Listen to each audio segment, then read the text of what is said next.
तब मैंने बताया था कि स्टोरेज बहुत इंपॉर्टेंट है। और फिलहाल जो लिनक्स के अंदर जो हम पढ़ रहे हैं अभी पार्टीशन बनाना, तो भी मैंने आपको बताया था कि जितना भी स्टोरेज यूटिलाइज होता है वो सब लिनक्स के अंदर होता है। तो वो स्टोरेज मैनेजमेंट हम पढ़ने वाले हैं। जो एंटायर सब्जेक्ट है वो थ्योरेटिकल बेस है, प्रैक्टिकल में यानी कि यहाँ पे मैं आपको स्टोरेज के कॉन्सेप्ट बताऊं। ये तूने बॉटल उगड़ी रखी थी। सिर्फ जो स्टोरेज के जो फंडामेंटल कॉन्सेप्ट है वो हम स्टडी करने वाले और बहुत इंपॉर्टेंट है। एज अ सिस्टम एडमिनिस्ट्रेटर अगर स्टोरेज के बारे में अगर आपको नहीं सर मैं पता क्लास में हूँ और अभी स्टोरेज के लेक्चर कॉन्सेप्ट में। के बारे में कर कर तो आप as a okay sir. System administrator job नहीं कर पाओगे। क्योंकि फाइनली डेटा कहाँ पे स्टोर होगा? कोई स्टोरेज डिवाइस पे। और उस स्टोरेज डिवाइस के अंदर अगर डेटा को रिट्राइव करना है, डेटा को सिक्योरली स्टोर करना है, तो जो टेक्निक, जो कॉन्सेप्ट होने चाहिए वो आपके पास नहीं है, तो आप स्टोरेज को मैनेजमेंट नहीं कर पाओगे और डेटा लॉस हो जाएगा। तो उसको रिट्राइव करने का भी आपको पता नहीं चलेगा कि कहां से डेटा को रिट्राइव करना है। तो स्टोरेज की जब हम बात करते हैं, आपको सारा उसका मटेरियल और सब कुछ सेट कर दूंगा। अगर हम स्टोरेज की बात करें तो सबसे पहले हमारे माइंड में ये ख्याल आना चाहिए कि स्टोरेज कहां पे होता है। सबसे पहले हमें ये चीज पता होनी चाहिए। अगर हमें डेटा को स्टोर करना है तो हम डेटा को कहां पे स्टोर कर सकते हैं, सबसे पहले हमारे माइंड में ये चीज आनी चाहिए। क्योंकि स्टोरेज को हमें मैनेजमेंट करना है, तो मैनेजमेंट हम कब करेंगे? जब हमें उसके बारे में पता। तो स्टोरेज को मैनेजमेंट करने के लिए सबसे पहले आपको ये पता होना चाहिए कि स्टोरेज होता क्या है और किसका स्टोरेज करना है। डेटा का स्टोरेज करना है। तो डेटा जो है वो डिफरेंट डिफरेंट फॉर्म में होता है। जो डेटा को आप स्टोर करना चाहते हो वो डिफरेंट डिफरेंट फॉर्म में होता है। जैसे कि एक डेटा है वो फाइल के फॉर्म में, वो फाइल हो सकती है टेक्स्ट फाइल, वो फाइल हो सकती है जेपीजी, एमपीजी, डॉट रार, डॉट जीप। तो जहां पे एक्सटेंशन की बात आती है तो वो सारी फाइल्स होती है।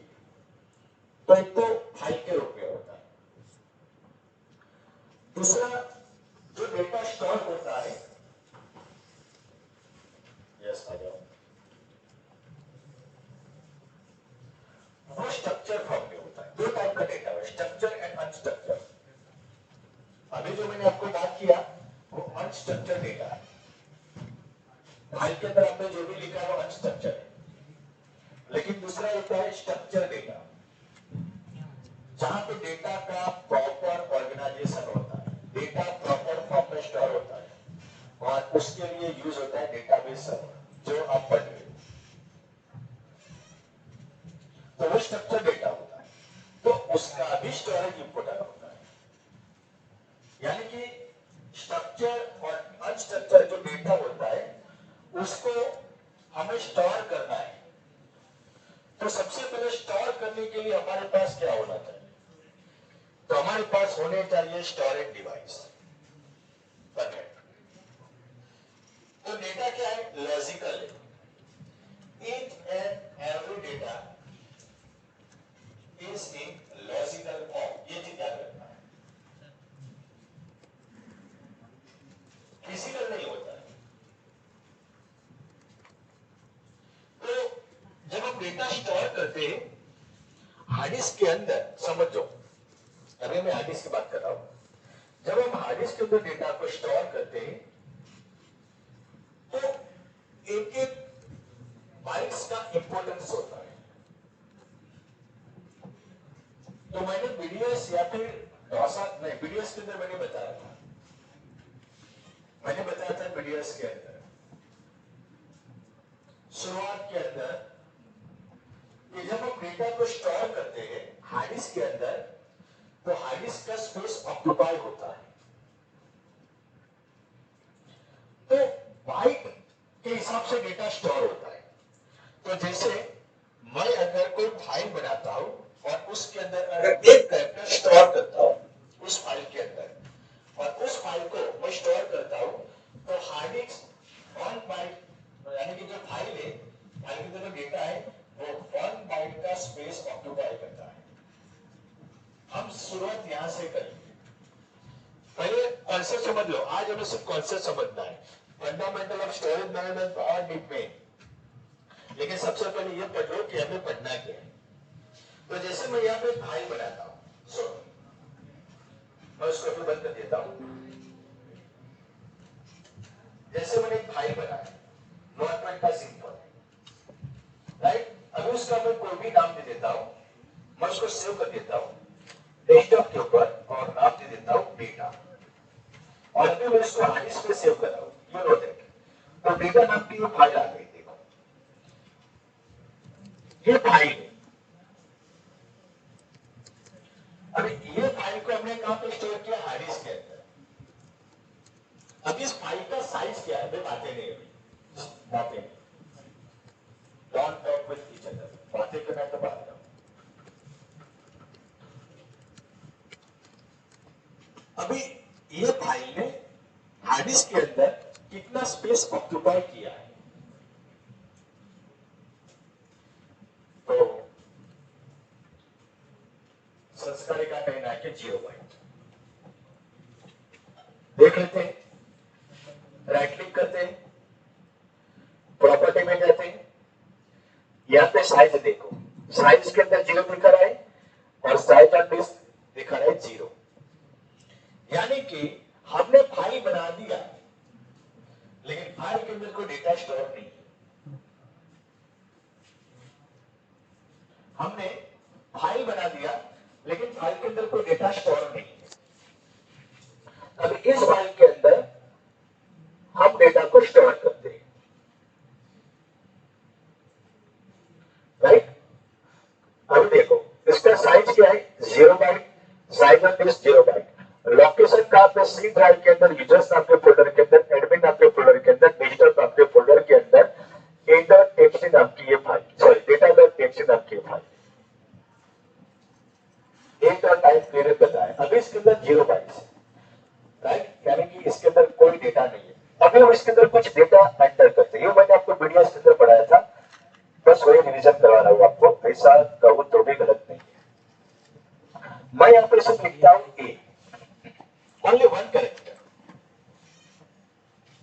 मैंने सिर्फ एक ही कैरेक्टर इसके अंदर ऐड किया है और अभी मैं इसको सेव करता हूं और क्लोज कर देता हूं। और अभी उसका साइज मैं देखता हूं, राइट क्लिक करके प्रॉपर्टी में जाता हूं और आप देख सकते हो उसका साइज यहां पे मुझे डिस्प्ले हो रहा है 1 बाइट, यानी कि 1 बाइट का डेटा मैंने स्टोरेज डिवाइस के अंदर स्टोर किया। सिर्फ ओनली 1 कैरेक्टर मैंने इसके अंदर ऐड किया और यहां पे मुझे साइज डिस्प्ले हुआ।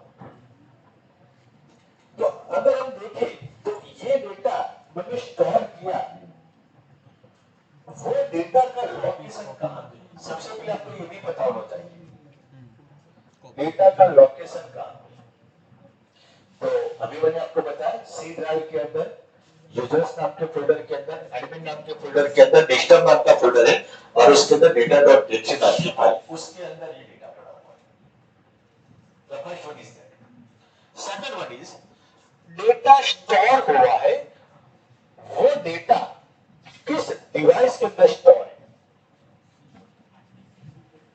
तो हमारा डेटा हार्ड डिस्क के अंदर स्टोर है, यानी कि अभी जो डेटा स्टोर हो रहा है वो स्टोरेज डिवाइस यानी कि हार्ड डिस्क के अंदर स्टोर हो रहा है। थर्ड वन इज जो डेटा हमने स्टोर किया है, जो डेटा हमने स्टोर किया है वो डेटा लोकली है या फिर नेटवर्क। तो हमारा डेटा कौन सा है? लोकली डेटा है, यानी कि लोकल हार्ड डिस्क के अंदर ये हमने डेटा को स्टोर किया है। समझ में आया? तो सबसे पहले फंडामेंटल ऑफ स्टोरेज मैनेजमेंट के अंदर आपको ये चीज ध्यान में रखना है कि आपका डेटा जिसका आपको मैनेजमेंट करना है वो डेटा का लोकेशन कहां पे, यानी कि वो डेटा लोकली स्टोर है या फिर रिमोटली स्टोर है। लोकली डेटा स्टोर है तो उस डेटा को आप फिजिकली एक्सेस कर सकते हो। अगर आपका डेटा लोकली स्टोर है तो उस डेटा को फिजिकली आप एक्सेस कर सकते हो।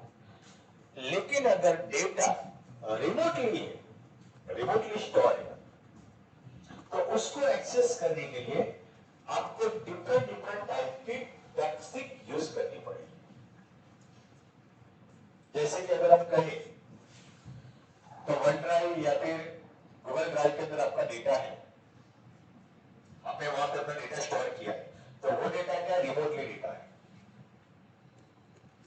और आप उसको एक्सेस करना चाहते हो तो आपके पास क्रेडेंशियल होना चाहिए, यानी कि यूजर नेम एंड पासवर्ड। तो जब तक आपके पास क्रेडेंशियल नहीं होगा तब तक आप उस डेटा को जो रिमोटली स्टोर है उसको एक्सेस नहीं कर पाते। तो आपके पास कुछ फैसिलिटी होनी चाहिए। अगर लोकली डेटा है तो डायरेक्ट आप फिजिकली आप एक्सेस कर सकते हो, वहां पे सिस्टम में जाके अगर आपका अकाउंट का सिस्टम अकाउंट का अगर यूजर नेम पासवर्ड डायरेक्ट आप एक्सेस कर सकते हो। तो सबसे पहले हमें ये पता होना चाहिए कि जब भी हम स्टोरेज मैनेजमेंट जब हम करते हैं तो हमें ये पता होना चाहिए कि अगर हम डेटा को लोकली स्टोर करते हैं और डेटा को रिमोटली स्टोर करते हैं तो उनके बीच डिफरेंस क्या है। रिमोटली के अंदर बहुत सारी है, वो तो देखेंगे, लेकिन अभी जैसे हम उसको रिमोटली कहते हैं या फिर नेटवर्क स्टोरेज। तो सबसे पहले अगर लोकली डेटा स्टोर है तो उस डेटा को एक्सेस करने के लिए हमें फिजिकली उस सिस्टम के पास जाना पड़ेगा तभी हम उस डेटा को एक्सेस कर पाएंगे। यानी कि अगर हमने डेटा को लोकली स्टोर किया है तो वो डेटा फ्लेक्सिबल नहीं है, क्या कहीं से भी आप उसको एक्सेस कर पाओ। आपको उसको एक्सेस करने के लिए आपको कंपल्सरी उसी सिस्टम के अंदर जाना पड़ेगा, उसी स्टोरेज के पास जाना पड़ेगा जहां पे आपका डेटा स्टोर है। अगर आपने नेटवर्क स्टोरेज किया है, यानी कि अगर रिमोटली डेटा को स्टोर किया है तो आप उस डेटा को कहीं से भी एक्सेस कर सकते हो, लेकिन आपका नेटवर्क एस्टैब्लिश होना चाहिए। तो सबसे पहले अगर डेटा आपको कहीं से भी एक्सेस करना है, रिमोटली अगर एक्सेस करना है तो आपके पास नेटवर्क होना चाहिए। तो आप कहीं से भी उसको एक्सेस कर सकते हो, जैसे कि फॉर एग्जांपल वन ड्राइव या फिर zip drive, sorry Google drive. तो उसके अंदर आप डेटा आपने स्टोर किया, उसको एक्सेस करते हो तो कहां से एक्सेस करते हो? कहीं से भी। आपका कोई भी डिवाइस है उस डिवाइस के थ्रू आप उसको एक्सेस कर पाते हो। फिक्स लोकेशन की जरूरत नहीं, या लैब में बैठ के ही उस डेटा को आप एक्सेस करो, ऐसा जरूरी नहीं। दूसरा, अगर डेटा लोकली है, अगर डेटा को आपने लोकली स्टोर किया है तो उस डेटा को सिक्योर करने के लिए आपके पास एनहांस सिक्योरिटी ऑप्शन होने चाहिए। अगर आपने लोकल डेटा स्टोर किया है तो उस डेटा को सिक्योर करने के लिए एनहांस सिक्योरिटी ऑप्शन होने चाहिए। अभी मैं बातें अभी बराबर करेंगे। एनहांस सिक्योरिटी ऑप्शन का मतलब क्या होता है?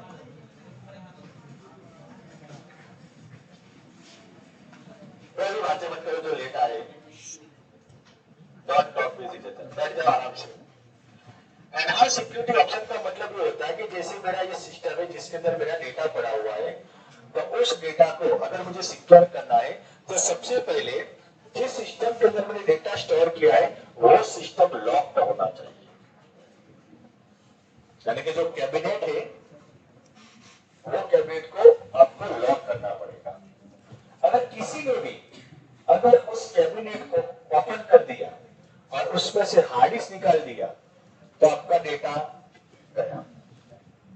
तो सबसे पहले लोकली अगर आप डेटा को स्टोर करते हो तो सबसे पहले आपको सिक्योरिटी एनहांस करनी पड़ेगी। एक तो कि जो सिस्टम के अंदर आपने डेटा को स्टोर किया है वो सिस्टम लॉक होना चाहिए। सेकंड वन, लोकली जब डेटा स्टोर करते हो तो उसका रिस्पॉन्सिबिलिटी लोकल ऑर्गेनाइजेशन का होगा। यानी कि मेरा कंपनी है, मैं अपनी कंपनी का खुद का इंफ्रास्ट्रक्चर मेरा है और उसके अंदर मैं डेटा को स्टोर करना चाहता हूं।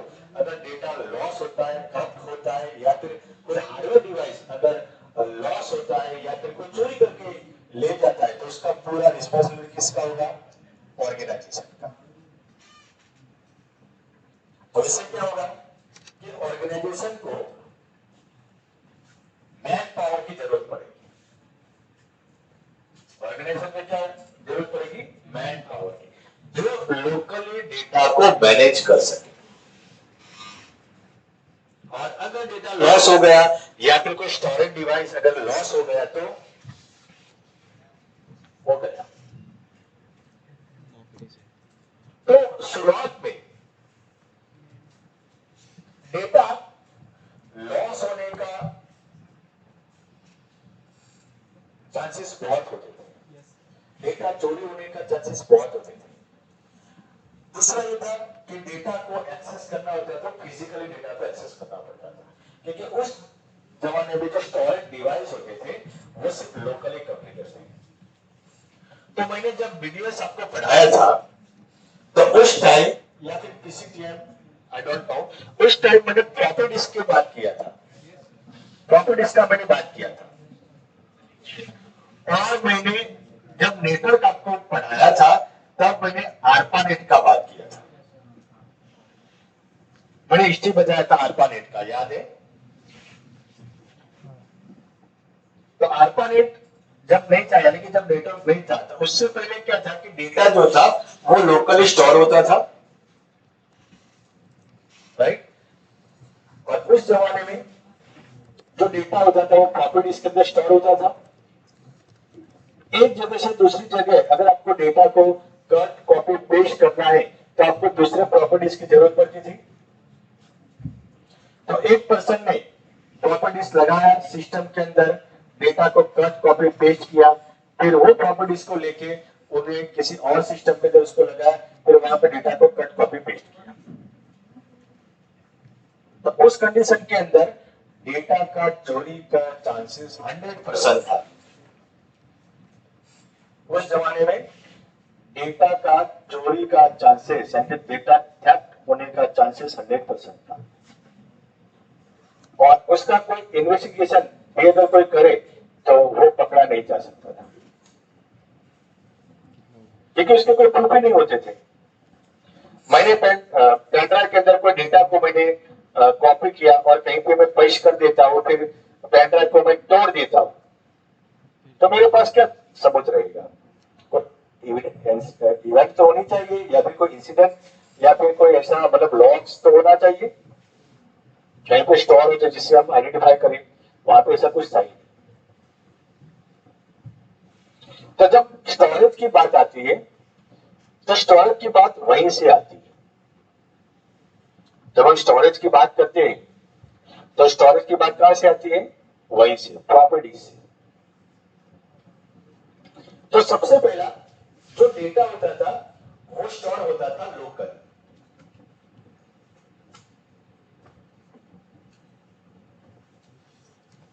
डेटा स्टोर कहां पे होता था? लोकल। और लोकली डेटा को स्टोर करने के लिए जो डिवाइस यूज होता था वो था प्रॉपर्टीज। शायद आपने देखा नहीं होगा, नेट के ऊपर आपको ये उसका डिस्कशन किया था प्रॉपर्टीज।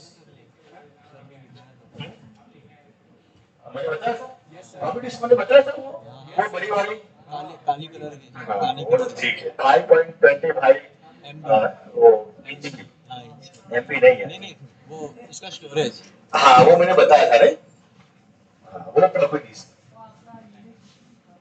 हाँ वही, हाँ मैंने आपको बताया था, याद आया। तो सबसे पहले डेटा जो स्टोर होता था वो प्रॉपर्टीज के अंदर स्टोर होता था, याद आया? परफेक्ट, वो प्रॉपर्टीज क्या है मेरे पास, बड़ी वाली।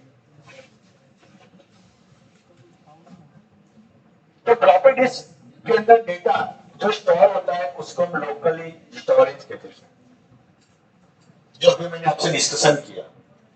तो डेटा जब आप स्टोर करते हो तो आपको कौन सी चीज आपको पता होनी चाहिए। मैनेजमेंट तो बाद में आता है, पहले आपको ये पता होना चाहिए कि आपको स्टोर कहाँ पे करना है, किसके अंदर करना है, वो सब आपको पता होना चाहिए।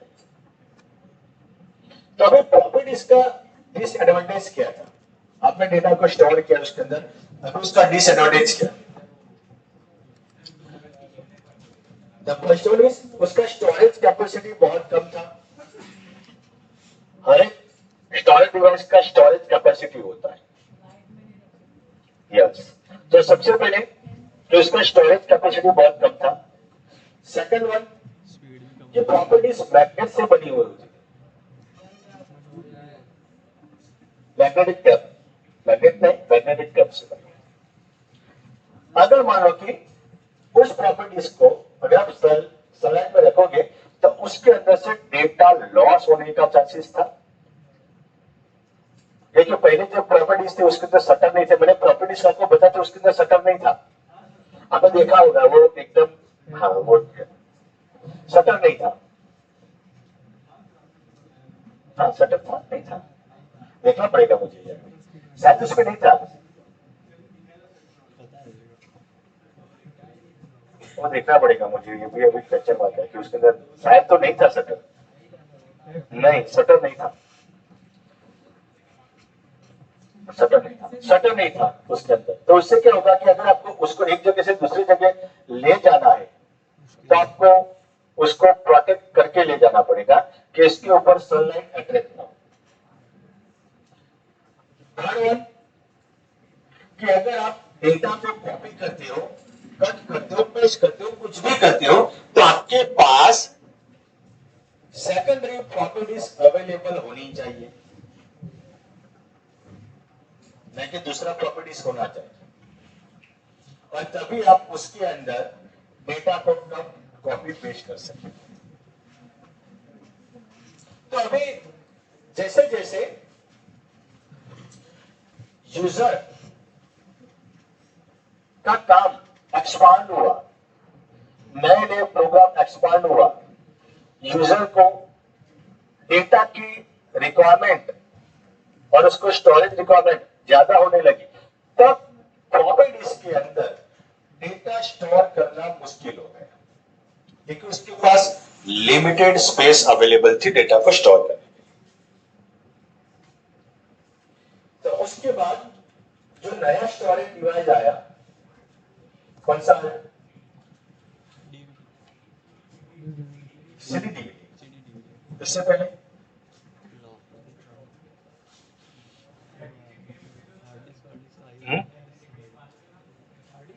मैग्नेटिक टेप, वो कैसेट, वो अलग है, वो भी है, वो भी स्टोरेज ही है, लेकिन वो अलग है। लेकिन प्रॉपर्टी हम कंप्यूटर नेटवर्क की बात कर रहे हैं, याद करो भाई।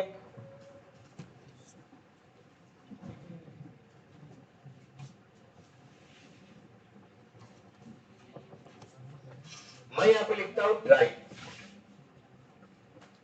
तो उसके आगे आपको कुछ ज्वाइन करना है। नहीं, हार्ड डिस्क की बात नहीं कर रहा हूं, हार्ड डिस्क से पहले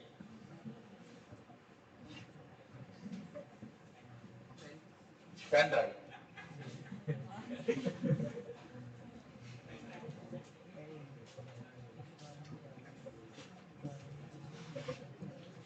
उसने बोला, सही बोला, चिप ड्राइव से पहले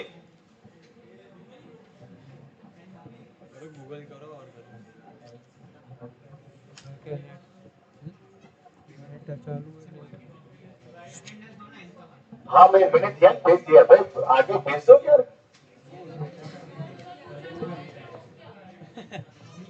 वही तो कर रहा है। टैप ड्राइव का नाम सुना है? टैप टैप इंटरनेट इंडिया ने उसमें तो सिर्फ वॉइस रिकॉर्ड होती है ना, डेटा का रिकॉर्ड होता है, वॉइस रिकॉर्ड होती है, ये वाला होता है उसमें सब फ्रीक्वेंसी उसमें नोट होती है ना कि डेटा नोट होता है। हाँ, stop।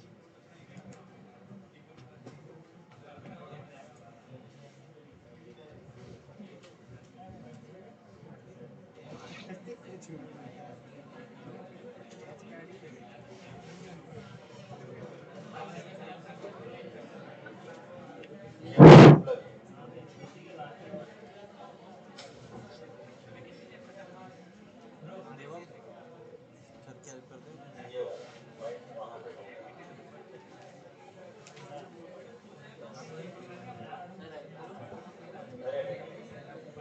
होगा। देखो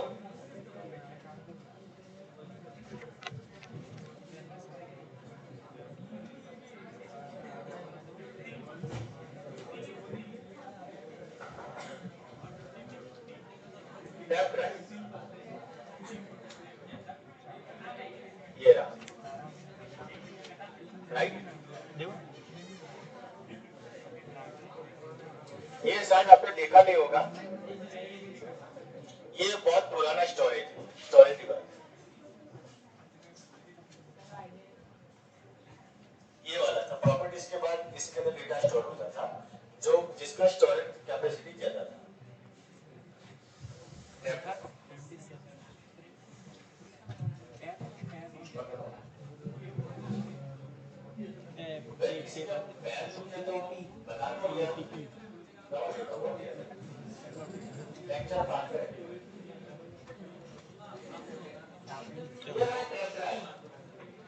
तो अभी आपको ज्यादा डेटा स्टोर करना है तो एक टैप ड्राइव का यूज करना पड़ता। तो ये स्टोरेज डिवाइस है।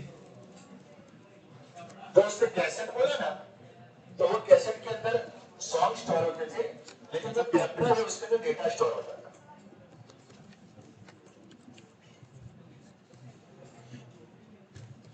तो उसके अंदर क्या होता था? डेटा स्टोर होता था। तो उस जमाने में टैप ड्राइव एमबी के अंदर आती थी। मैं इसमें किसी का साइन बाकी मैं एक देता हूं पीछे जाने का। तो अभी ये जो टैप ड्राइव है उसके अंदर डेटा स्टोर होता था, लेकिन उसके अंदर डेटा एमबी के अंदर स्टोर होता था। तो उसके अंदर भी डेटा लोकली स्टोर होता था। जैसे आपने कोई फाइल बनाया, अभी उस प्रॉपर्टीज के अंदर कोई फाइल बना, अभी फाइल का विशेष नहीं है, तो उसको कॉपी करके पेन ड्राइव के अंदर पेस्ट कर दो, बस खत्म। लेकिन पेन ड्राइव का भी एक लिमिटेशन था। पेन ड्राइव का भी लिमिटेशन था कि उसके अंदर अगर ज्यादा स्टोरेज करता है तो उसका जो मैकेनिज्म है वो चेंज करना पड़ता, और वो मतलब इतना पॉसिबल नहीं था देखा जाए।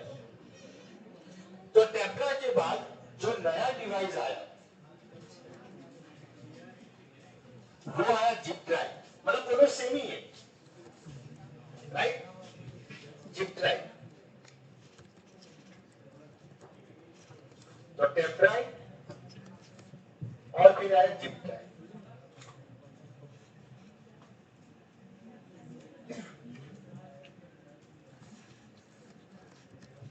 अभी जिप ड्राइव के अंदर सिर्फ एक नया फैसिलिटी था कि उसके अंदर डेटा कंप्रेस फॉर्मेट के अंदर स्टोर होता था, यानी कि डेटा ज्यादा स्टोर होता था कंप्रेस फॉर्मेट के अंदर। भाई ये सब ध्यान रखो, हमारा जो पूरा जो एफएसए में फंडामेंटल ऑफ स्टोरेज मैनेजमेंट पूरा थ्योरेटिकल बेस है। और मैं चाहता हूं कि आपको शुरू से लेके जो एफएसए में जो कॉन्सेप्ट है वहां तक ले जाओ। इसलिए यहाँ पे ध्यान, ये स्टोरेज मैनेजमेंट के अंदर आपको ये जीरो लेवल का नॉलेज भी आपके पास होना चाहिए, वरना शुरुआत में तो बहुत कुछ दिया हुआ है डायरेक्ट स्टार्ट कर दूंगा तो समझ में नहीं आएगा। ये सब नहीं किया जो मैं आपको बता रहा हूँ, सब कुछ भी नहीं है इतना। अब इसलिए थोड़ा ध्यान दो कि आपको स्टोरेज के बारे में आपको पता होना चाहिए, शुरुआत के लेवल का भी पता होना चाहिए। इंटरव्यू में हो सके अगर कोई स्टोरेज एडमिशन का अगर आप इंटरव्यू देने के लिए जा रहे हो तो वहां पे ये चीज कम है।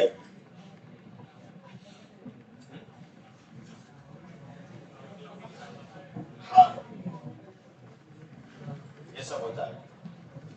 ओके, तो अभी क्लाउड के ऊपर नहीं गए, अभी तो हम यहीं पे घूम रहे हैं, अभी यहाँ पे घूम रहे हैं। ओके, फिर जेप्राइल के बाद आया हार्डिक्स ड्राइव।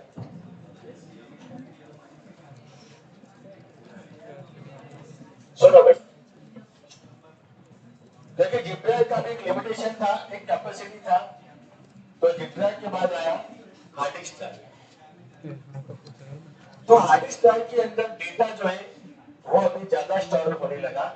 डायरेक्ट आप हार्डिक्स ड्राइव के अंदर डेटा को स्टोर कर सकते थे, आपको जिप ड्राइव या फिर टेप ड्राइव की जरूरत नहीं थी, क्योंकि हार्डिक्स ड्राइव का जो कैपेसिटी था वो टेप ड्राइव और जिप ड्राइव से ज्यादा आने लगा। इसीलिए ऑपरेटिंग सिस्टम जो है वो डायरेक्ट हार्ड डिस्क के अंदर स्टोर होने लगी, इंस्टॉल होने लगी, और उसी हार्ड डिस्क को फिर हम स्टोरेज में यूज कर सकते हैं। तो यहाँ पे जो मैंने आपको बात किया कि जो डेटा है वो शुरुआत के अंदर किस तरह से स्टोर होता था और किस तरह से उस जमाने में लोग डेटा का मैनेजमेंट करते थे।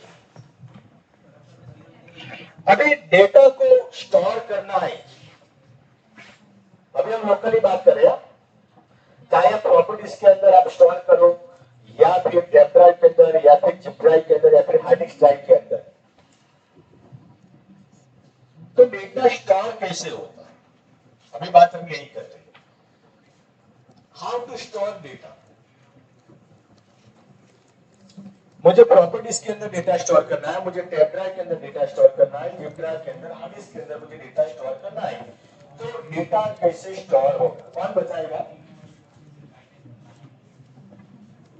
बाइनरी के अंदर, आप ऐसा बोल रहे हो। दूसरा डिजिटल फॉर्मेट, ओके, और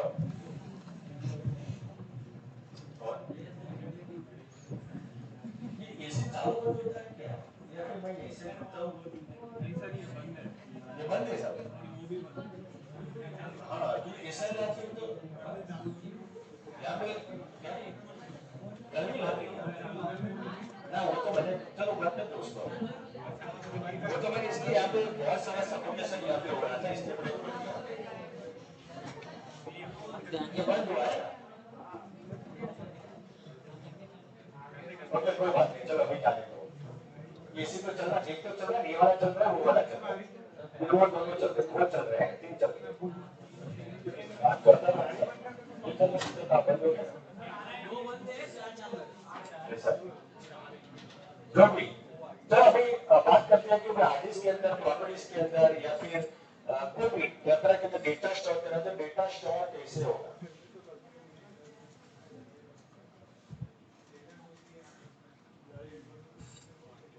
मैं सबकी बात कर रहा हूँ, अगर डेटा स्टोर इसके अंदर कैसे होगा, किस मेथड के जरिए डेटा स्टोर होगा। चलो अभी और किस मेथड के जरिए डेटा स्टोर होगा,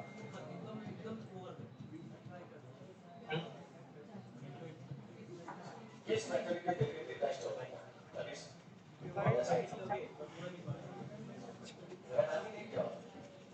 होगा दोबारा चेक कराता तो है नहीं, बना कैसे होगा।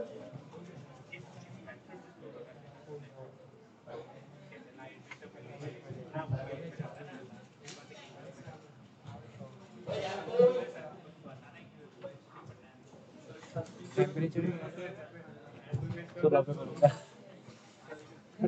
कर रहा हूँ तो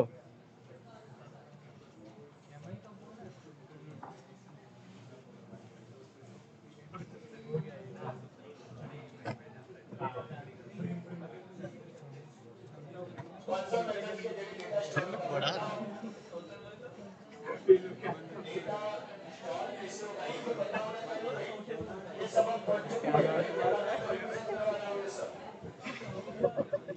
16 कैसे कैसे होगा? चेंज हुए? बता भाई साहब।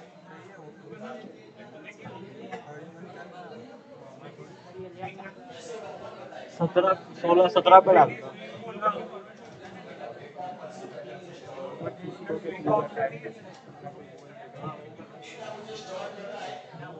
से थोड़ा पास से है, हाँ उसके ऊपर एम करके रख। डेटा कर्सिव मेथड से स्टोर होगा।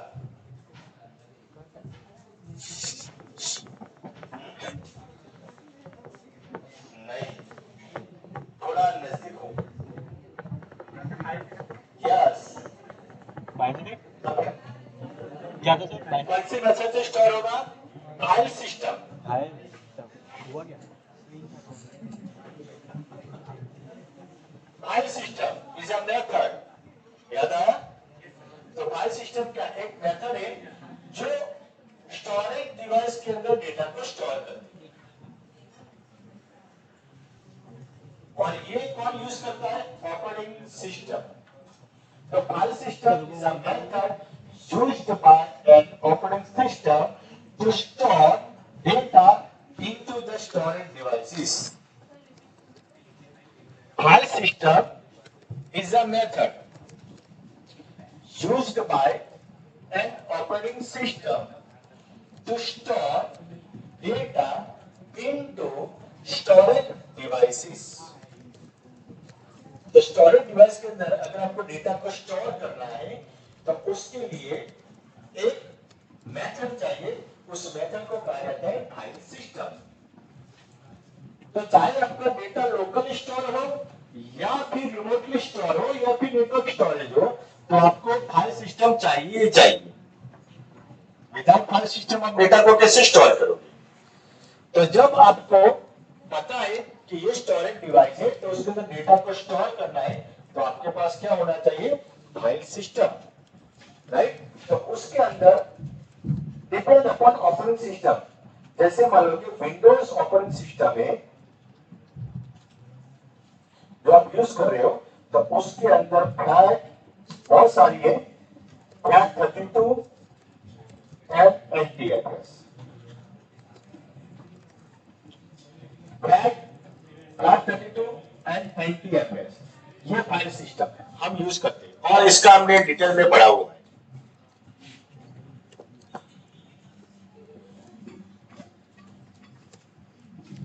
और अगर लिनक्स ऑपरेटिंग सिस्टम है,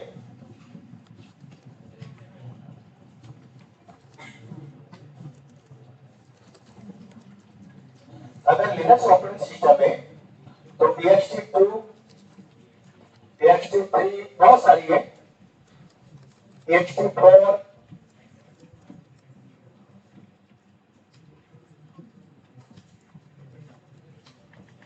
XFS VPN, ये सारी फाइल सिस्टम होती है डेटा को स्टोर करने की।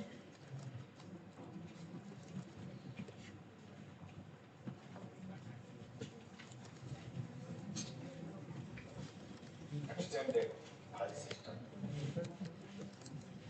फाइल एलोकेशन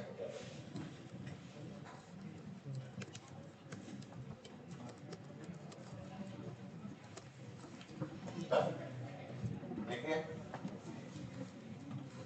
देखिए और दबाओ दबाओ क्या दबाओ?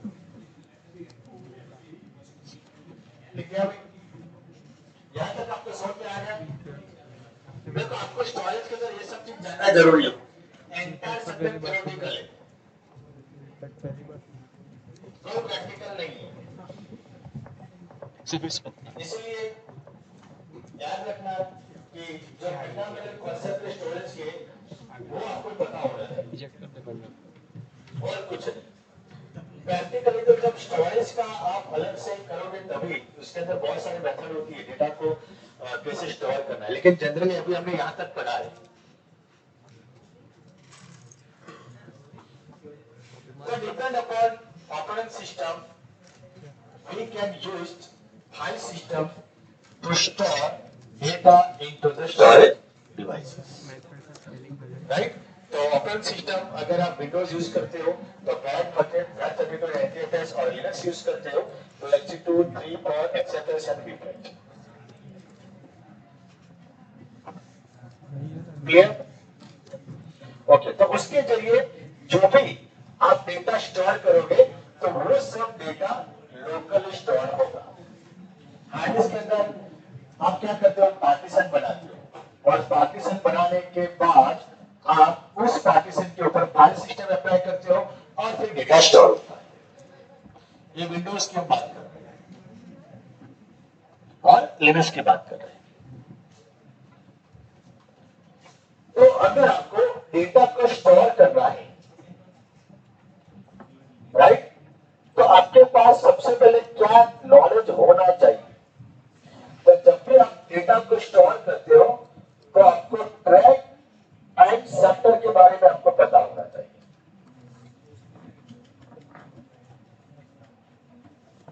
ट्रैक एंड सेक्टर,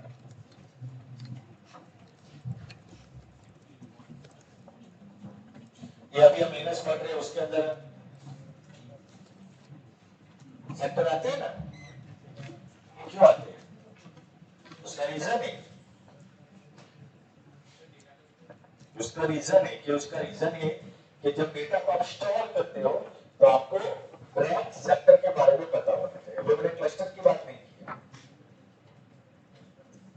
तो क्लस्टर का जो फंडामेंटल कॉन्सेप्ट है विंडोज का, लिनक्स का है। लिनक्स के अंदर स्टोरेज अपने हिसाब से स्टोर होता है, आप डिफाइन करते हो मुझे इस तरह से डेटा स्टोर करना है। तो ट्रैक एंड सेक्टर, तो ट्रैक क्या होता है? Yes, round and ring, round and ring जिसको हम कहते हैं ट्रैक। तो उस ट्रैक का साइज 1 लाख बाइट से भी ज्यादा होता है।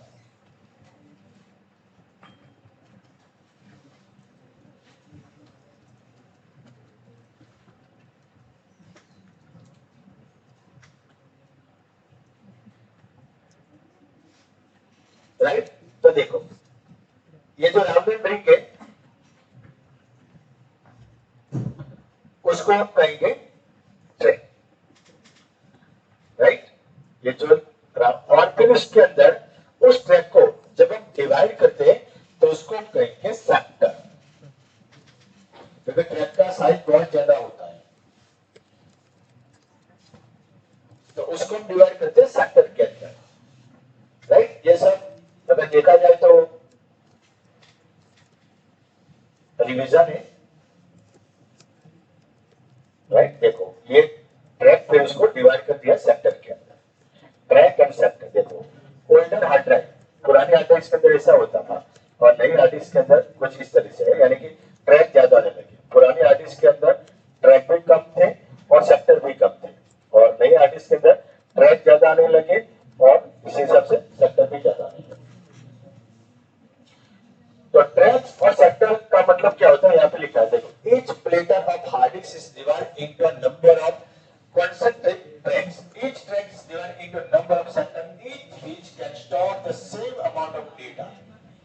A sector is the smallest physical storage unit on the disk, and on most file system is fixed at 512 bytes in size. तो हर एक ऑपरेटिंग सिस्टम के अंदर जो सेक्टर होता है उसका साइज फिक्स रखा गया है, वो है 512 बाइट। एक सेक्टर का साइज कितना होगा? 512 बाइट। तो क्या होता है, sector is the smallest physical storage, याद रखो अभी फिजिकल स्टोरेज है on the disk and on both file system is fixed at 512 bytes in size. उसका साइज कितना होता है? 512 बाइट, 512 बाइट। तो जब आप लिनक्स के अंदर डेटा स्टोर करते हो और जब विंडोज के अंदर डेटा स्टोर करते हो तो थोड़ा कॉन्सेप्ट चेंज हो जाता है। अभी लिनक्स का स्टोरेज हमारा चल रहा है, अभी हमने पार्टीशन क्रिएट किया, जैसे जैसे हमारा स्टोरेज आगे बढ़ेगा वैसे वैसे आपको ये सब समझ में आएगा। हमें विंडोज का स्टोरेज पता है। तो विंडोज के अंदर क्या होता है कि सेक्टर के अंदर, यानी कि शुरुआत की बात हम करते हैं, विंडोज जब लॉन्च हुआ था उसके बाद जब सेक्टर बनने लगे, राइट, तो वहां से बात करें तो विंडोज के अंदर सेक्टर के अंदर डेटा स्टोर नहीं होता। विंडोज के अंदर फाइल सिस्टम यूज करें पैड 32 NTFS, तो उसके अंदर सेक्टर के अंदर डेटा स्टोर नहीं होता है। तो विंडोज के अंदर बात करें तो विंडोज के अंदर डेटा स्टोर होता है क्लस्टर के अंदर। विंडोज के अंदर जो डेटा स्टोर होता है वो किसके अंदर होता है? क्लस्टर।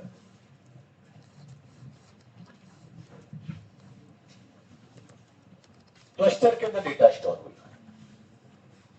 डेटा स्टोरेज मैनेजमेंट करने से पहले आपको ये फंडामेंटल कॉन्सेप्ट आपको पता होना चाहिए। क्लस्टर के अंदर डेटा स्टोर होता है और क्लस्टर का मतलब क्या होता है? Group of sector. क्लस्टर का मतलब होता है ग्रुप ऑफ सेक्टर्स। सेक्टर को मिला के एक ग्रुप बनता है, उसको हम कहते हैं क्लस्टर। और depend upon file system cluster size अलग अलग होती है, right. Depend upon file system, जैसे कि मान लो कि आपने पैड फाइल सिस्टम यूज किया है या फिर पैड 32 फाइल सिस्टम यूज किया है या फिर आपने NTFS फाइल सिस्टम यूज किया है। अभी हम लोकल स्टोरेज के बारे में पढ़ रहे हैं। अभी हमने नेटवर्क स्टोरेज या फिर हम उससे हायर स्टोरेज, इसके ऊपर अभी हम नहीं गए।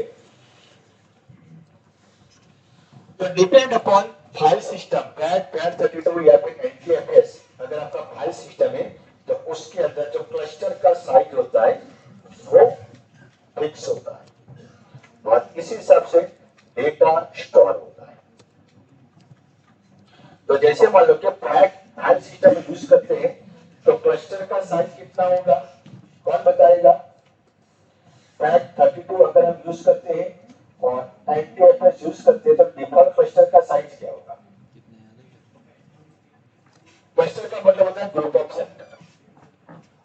तो अगर आप पैड फाइल सिस्टम का यूज करते हैं तो डिफॉल्ट क्लस्टर साइज क्या होगा? थोड़ा सा वीडियो याद करो। 128। जब बना था तब की बात कर रहा हूं। इसके बाद तो फिर नए नए वर्जन आए तो थोड़ा एडवांस हो गया। जैसे अभी आप विंडोज 10 के अंदर देखोगे, ईयर बाद देखोगे तो आप पर सेक्टर क्लस्टर बना सकते हो। कितना होगा? 64 की, याद आया? डिफॉल्ट क्लस्टर साइज परफेक्ट 64 के बी। अगर पैड 32 है तो यस, याद आ गया, 32 के बी। और NTFS है तो 4 ये डिफॉल्ट क्लस्टर साइज है। KB होता है क्या? जितना कम उतना डेटा बचेगा। इसलिए मैं ये सब रिविजन करवा रहा हूँ सबको। ये सब आपको याद है? नहीं है तो याद नहीं है तो आपको पता चलेगा। तो यहाँ पे आप देख सकते हो कि जो डेटा स्टोर होता है वो क्लस्टर के अंदर होता है। और अगर आपने फाइल सिस्टम यूज किया है पैड 32 NTFS तो depend upon cluster size data store होता है। तो अभी जैसे मैंने एक फाइल बनाया, जब स्टोरेज मैनेजमेंट की बात आती है तो सबसे पहले आपके पास ये नॉलेज होना चाहिए कि पर्टिकुलर फाइल सिस्टम के अंदर डेटा स्टोरेज का कॉन्सेप्ट कैसा है।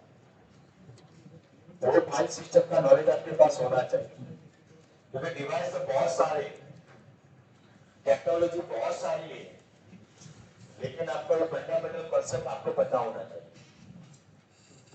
तो जैसे हमने फाइल बनाया data.txt, हमने फाइल बनाया अभी data.txt, मैं बनाया था शुरू में, और उसके अंदर हमने सिंपल एक कैरेक्टर स्टोर किया। एक कैरेक्टर हमने स्टोर किया, फिर उस फाइल को हमने स्टोर कर दिया। तो उस फाइल ने हार्ड डिस्क के अंदर कितना स्पेस ऑक्यूपाई किया? 1 बाइट, परफेक्ट, 1 बाइट का डेटा स्टोर किया। तो जब भी विंडोज के अंदर कोई भी आप नई फाइल बनाते हो तो उसके लिए नया क्लस्टर चाहिए। विंडोज के अंदर जब भी आप कोई नई फाइल बनाते हो तो उसके लिए क्या चाहिए? नया क्लस्टर चाहिए। नई फाइल नए क्लस्टर के अंदर स्टोर होगी।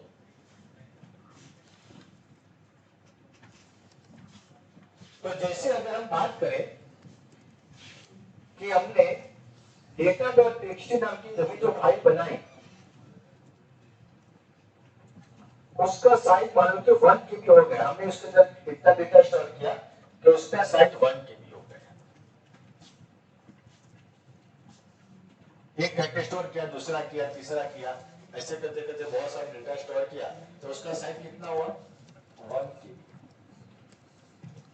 अभी मान लो कि मैंने आपको ये भी बताया कि जो डेटा स्टोर हुआ है उसका लोकेशन कहां पे था? सी ड्राइव, यूजर्स के अंदर, एडमिन के अंदर, डेस्कटॉप के अंदर, ऐसा लोकेशन था उसका। यानी कि वो जो data.txt नाम की जो फाइल थी वो किसके अंदर बनी थी? सी ड्राइव के अंदर। समझो, सी ड्राइव के अंदर हमने वहां पे उसको स्टोर किया था। तो सी ड्राइव को हमने मान लो कि फाइल सिस्टम हमने अप्लाई किया है।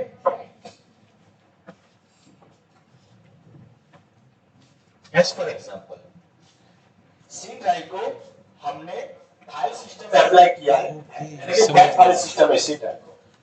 मीडिया से डोसा का रिवीजन, ये सब। अभी हम data.txt नाम की फाइल के अंदर कुछ भी मॉडिफाई नहीं करते।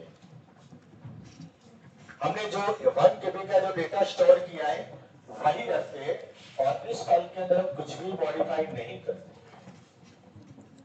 और हम एक नई फाइल बनाते हैं, मान लो कि data2.txt।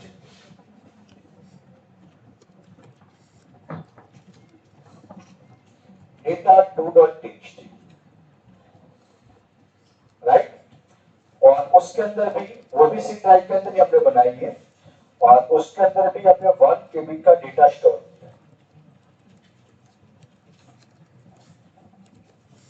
हमारे पास ऑलरेडी data.txt नाम की फाइल है और दूसरी फाइल हमने बनाई data2.txt, वो भी 1 KB का है। हम अभी data.txt नाम की फाइल के अंदर कोई भी मॉडिफाई नहीं करते। हमने जैसे data.txt नाम की फाइल बनाई तो उसके लिए फिर नया क्लस्टर चाहिए। तो अभी यहाँ पे हुआ क्या? कौन बताएगा हुआ क्या? ऑलरेडी एक फाइल थी 1 KB का, सी ड्राइव में 32 फाइल सिस्टम है। हमने 1 KB का एक फाइल बना दिया है ऑलरेडी। हमने दूसरी फाइल बनाया वो भी 1 KB का है। तो अभी यहाँ पे हुआ क्या?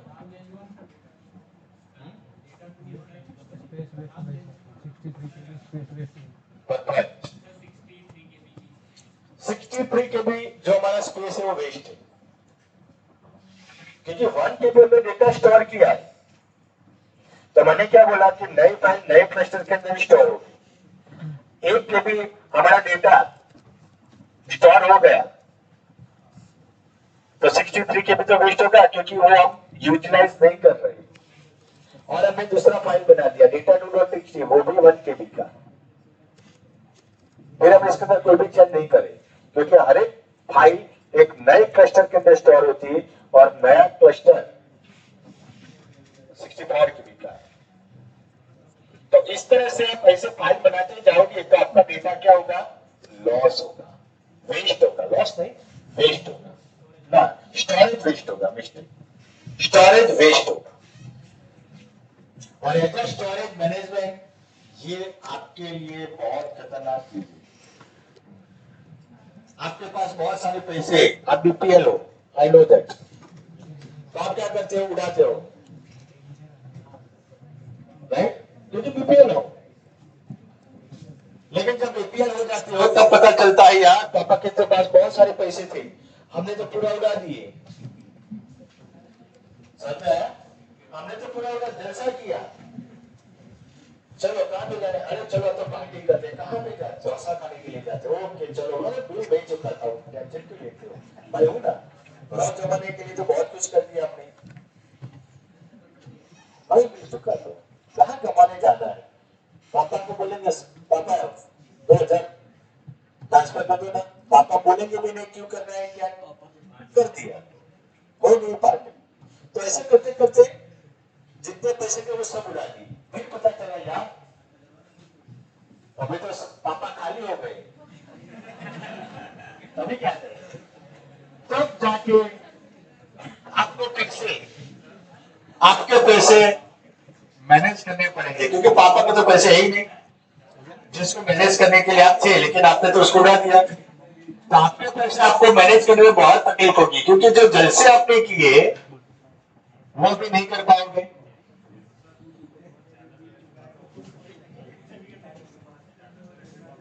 ज्यादातर ऐसे पापा होते नहीं, सही बात है, लेकिन ज्यादातर ऐसे सन होते हैं ना जो पापा को ऐसे बना देते हैं। प्रॉब्लम वही है, तो मैं उसकी बात कर रहा हूँ। हाँ, पापा खाली हो गए, मम्मी बची है। लेकिन पापा के पास पैसे होंगे तो मम्मी के पास होंगे ना, सारी दौलत उनके पास है। तो यहाँ पे भी ऐसा ही कुछ हुआ है कि आपने बिना सोचे भाई ने बना दिया। आपने स्टोरेज आपके पास अवेलेबल था, वहां पे देखा बहुत सारा स्टोरेज है मेरे पास। आपने देखा बहुत सारा स्टोरेज है मेरे पास। आपने देखा मेरे पापा के पास बहुत सारे पैसे, उड़ा उड़ा उड़ा उड़ा, बहुत सारा स्टोरेज मेरे पास। डेटा स्टोर करो स्टोर करो स्टोर करो। एक टाइम ऐसा आया कि स्पेस जो है वो फुल हो गई डिलीट कर रहा हूँ, और आपका डेटा इतना ही डिलीट कर है। रहा हूँ, तेरे पास में रखना है। आपका डेटा जो है वो बहुत कम है, लेकिन वो कम डेटा एंटायर स्पेस को यूटिलाइज कर रहा है, और ये प्रोडक्शन के लिए, एनवायरमेंट के लिए बहुत खतरनाक है।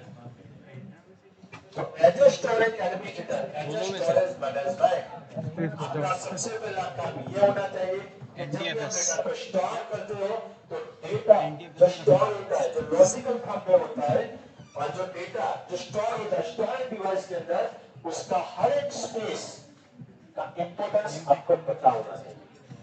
हर एक बाइट का इंपॉर्टेंस आपको पता होना चाहिए। इसीलिए जब भी आप नया हार्ड डिस्क परचेज करोगे तो वहां पे लिखा हुआ होता है कि इस हार्ड डिस्क के अंदर इतने सेक्टर से, अब देखना वेरीफाई किया होगा, जो लो लेवल फॉर्मेटिंग होता है ना, तो वहां पे लिखा होता है कि भाई इतना बाइट का हार्ड डिस्क है और इतने सेक्टर्स अवेलेबल है, यानी कि आपको सोच समझ के आपको हार्ड डिस्क का स्पेस यूटिलाइज करना है।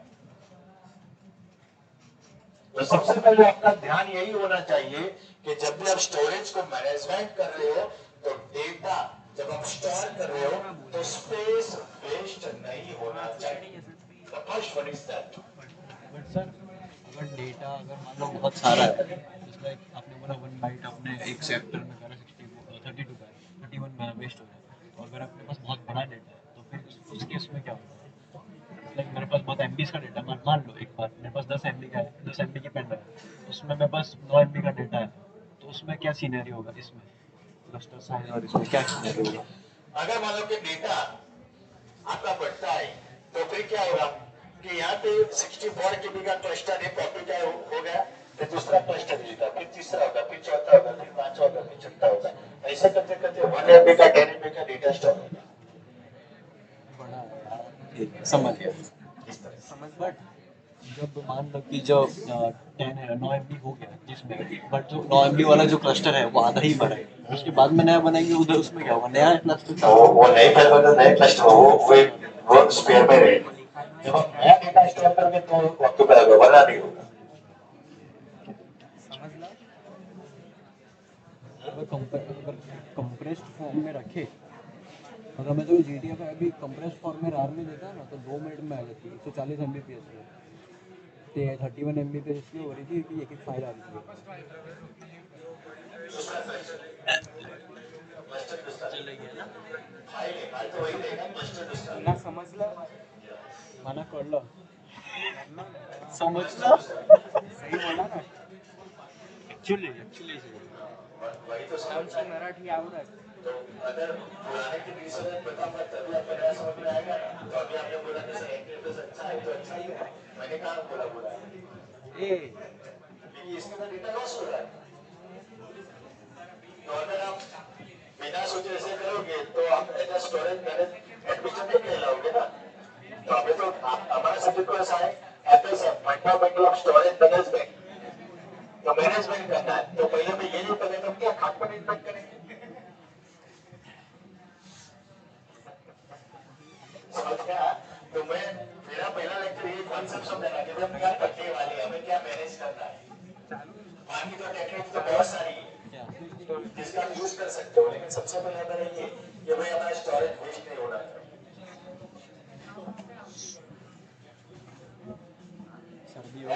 ऐसे बहुत सारे फंडामेंटल कॉन्सेप्ट हम पढ़ेंगे स्टोरेज के अंदर। ये बहुत इंपॉर्टेंट है आपके लिए, मैं आपको बता देता हूँ। ये हमारा एंटायर सब्जेक्ट थ्योरेटिकल है, लेकिन ये सब्जेक्ट अच्छी तरह से पढ़ना, अच्छी तरह से याद रखना, क्योंकि नेटवर्क के अंदर बहुत काम में आने वाला है ये सब्जेक्ट। जब आप सिस्टम एडमिनिस्ट्रेटर प्रोफाइल के अंदर जब आप जॉब करोगे तो ये सब्जेक्ट आपको बहुत काम में आने वाला है, उसको इसी मत लो। और ज्यादातर इंटरव्यू के अंदर स्टोरेज के ऊपर ज्यादा फोकसिंग किया जाता है, क्योंकि कंपनी का स्टोरेज अगर आप मैनेजमेंट नहीं कर पाओगे तो फिर काम करने का मतलब क्या। और स्टोरेज के लिए स्टोरेज सर्वर होता है, ये ओपन सिस्टम तो हम हमारे लिए यूज कर रहे हैं और स्टोर करते हैं।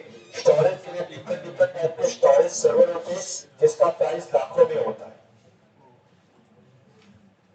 तो वो स्टोरेज सर्वर तक तो अभी हम नहीं पहुंचे, वहां तक हमें पहुंचना है, उसके आगे जाना चाहिए। अभी स्टोरेज के टाइप भी है। अभी हमने लोकल स्टोरेज में मैंने अभी आपको बताया, क्योंकि हमने व्यवसाय के अंदर बड़ी इसके अंदर सब पढ़ा था। तो स्टोरेज के बहुत सारे टाइप्स भी है, वो भी हमें पता है।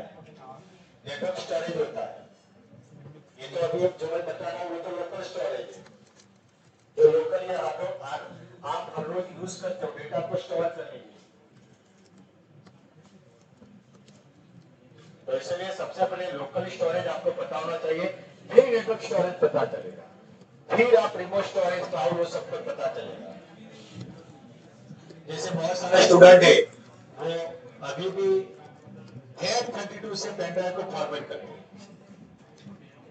बहुत सारे स्टूडेंट है अभी भी FAT32 से पेन ड्राइव को फॉर्मेट करते हैं, फिर बोलते हैं सर इसमें तो डेटा स्टोर नहीं होता। भाई क्यों होगा, क्योंकि क्लस्टर साइज देखोगे 32 के बी का है,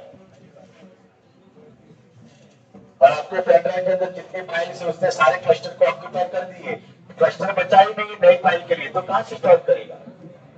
सर इतना तो स्पेस अभी अवेलेबल है, वो स्पेस अवेलेबल है कि वो स्पेस वेस्ट है इस तरह से।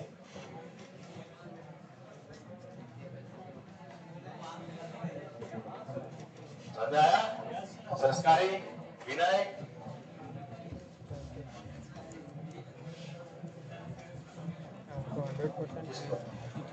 हाँ उसी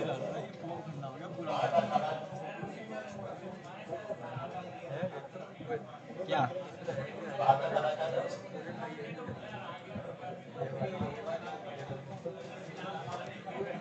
पार्टीशन वाला पार्टीशन 2